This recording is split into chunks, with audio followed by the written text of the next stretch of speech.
सुप्रभात साथियों, मैं कुंदन कुमार स्वागत करता हूं डीसीए के इस नए एपिसोड में। दोस्तों आज का सेशन आपके लिए बेहद ही खास, बेहद ही शानदार और लाजवाब होने वाला है।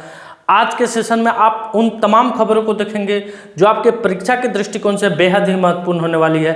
साथ ही साथ जितने भी प्रश्न पूछे जाएंगे उन सभी प्रश्नों का फैक्ट यहाँ पे लिखा हुआ रहेगा और वीडियो के लास्ट में आपसे क्वेश्चन पूछा जाएगा जिसका उत्तर आपको कमेंट सेक्शन में जाकर देना होगा। तो चलिए शुरू करते हैं, आगाज करते हैं, श्री गणेश करते हैं आज के इस शानदार सेशन के एक शानदार मोटिवेशनल कोटेशन के साथ। इस दुनिया में कोई भी आपका इंतजार नहीं करेगा, इस दुनिया में कोई भी आपका इंतजार नहीं करेगा। समय के साथ चलना सीखिए वरना पीछे रह जाइएगा।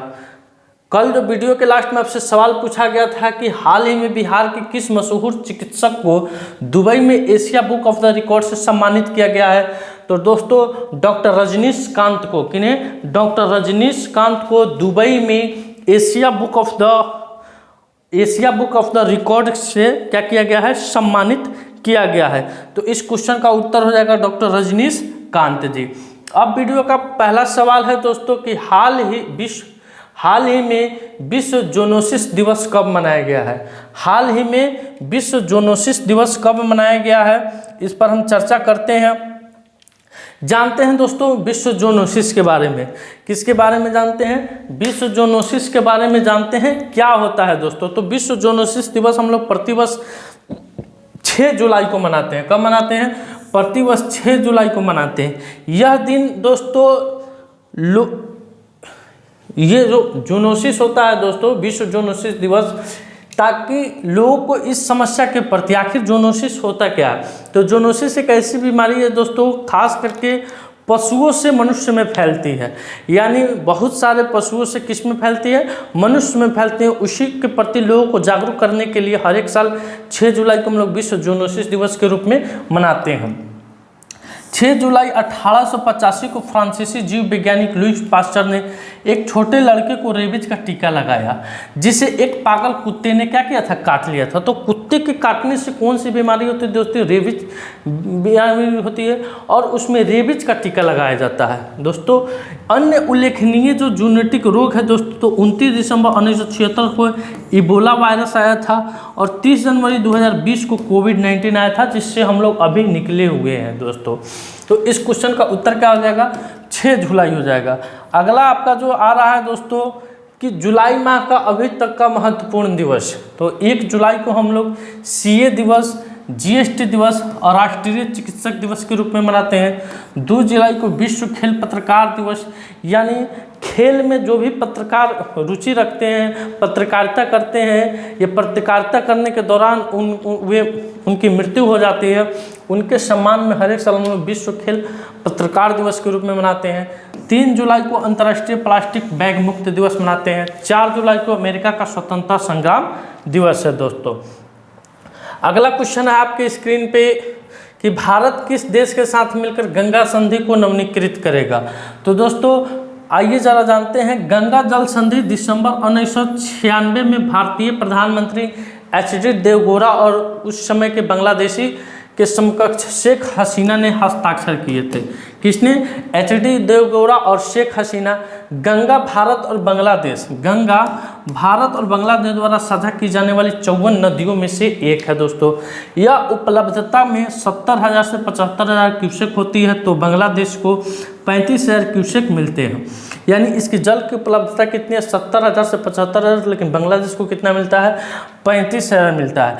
जब उपलब्धता 75,000 क्यूसेक या उससे अधिक होती है तो भारत को 40,000 क्यूसेक और बांग्लादेश को शेष प्रवाह मिलता है दोस्तों।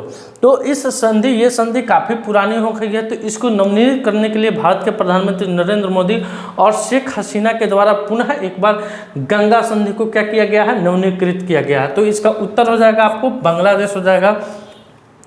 नरेंद्र मोदी और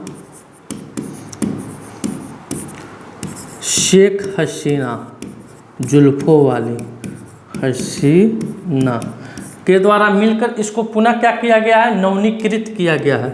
पुनः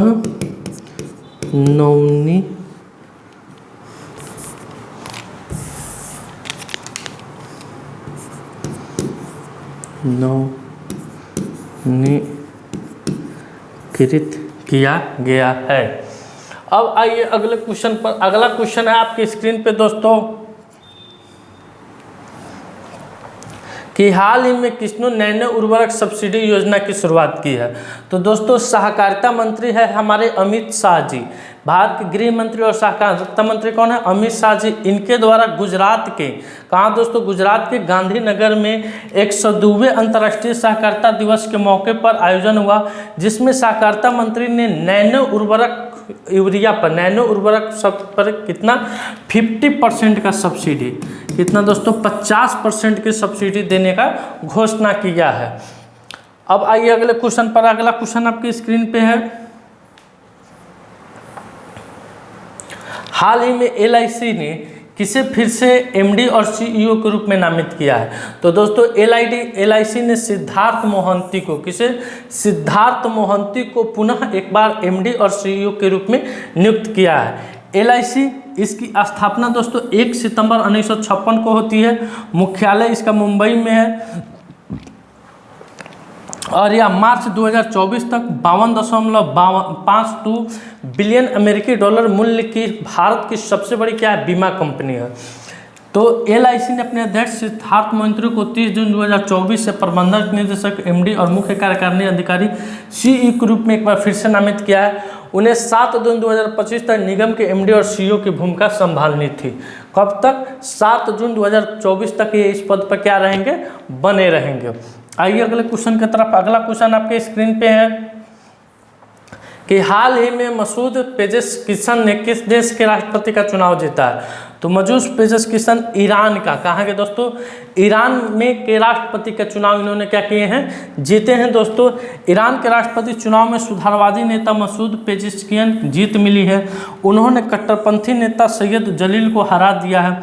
चुनाव नतीजों के मुताबिक अब तक गिने गए 3 करोड़ वोटों में से मसूद पेजेशकियन को 53.3% वोट मिले हैं, जबकि जलीली को 44.3% वोट मिले हैं दोस्तों।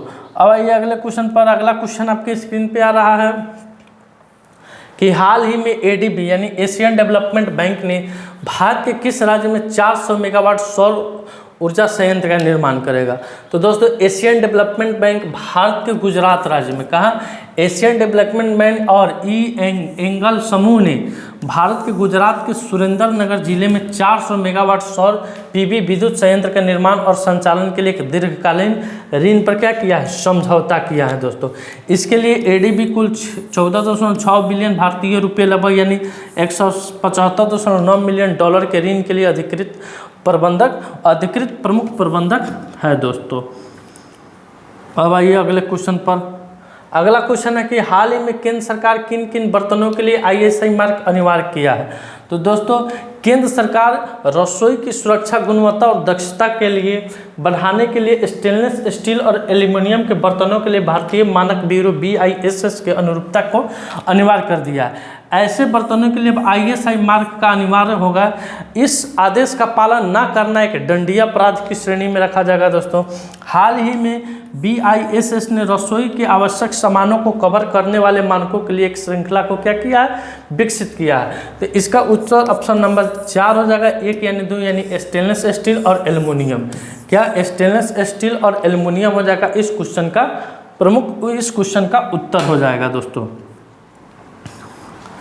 अगला क्वेश्चन है कि हाल ही में विश्व की सबसे पुरानी ज्ञात गुफा पेंटिंग कहाँ खोजी गई है।